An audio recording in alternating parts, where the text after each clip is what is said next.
لسموحه. المباراه الاخرى مباراه دمنهور والاتحاد السكندري، الاتحاد بيتقدم على دمنهور بهدفين مقابل. بعد الثواني ابراهيم فرج حوالي 20 دقيقه من احداث الشوط الاول، والاتحاد تصويبه. الله يا نهار ابيض! الاتي بيضع قدم في المربع الذهبي. انتظروا هذه الكلمات جيدا. الاتحاد شكل تاني، طعم تاني، صبغه جديده جدا مع التوأم حسام وابراهيم.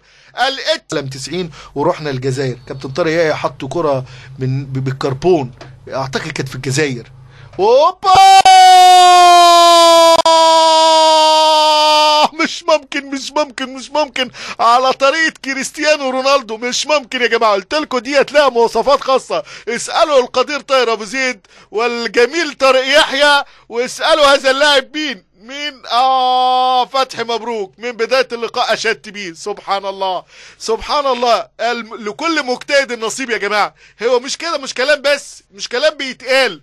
فتحي مبروك من بدايه اللقاء قلت لكم لعيب عالي جدا، واقف على رجليه كويس. لا ظبط الناشنكاء، حطها. ايه ده؟ مش ممكن يا جماعه. على طريقه كريستيانو. قادت طبعا كابتن حسام وكابتن ابراهيم. اعتقد الامور صعبه جدا. ادى الغنام في اول انطلاقه، في اول ظهور، في قرار وركله جزاء. ركله جزاء اعتقد، لان دي حاجات تقديريه. ادى حماده الغنام حط جسمه، هل في دفعه، هل ما فيش دفعه، هو رمى نفسه، كل ده هنسيبه لاساتذه. ممكن يدخل بيه جو اللقاء تاني. حماده الغنام وهدف هدف اول لابناء دمنهور. هدف سنوات طويله، سنتين او عقده لسه في حاجه، هينتقل. اوبا!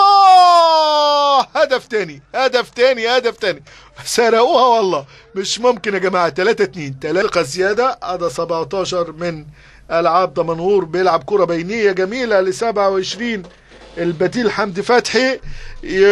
من احداث الشوط الثاني والمباراه.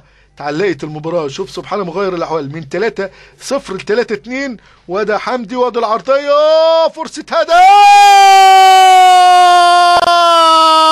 خلصوها. قتل المباراه. بيشير على علامه القتل. خلاص يا جماعه، قتل المباراه. جابوها لمسه اكتاف، انهى تماما على مجريات الامور.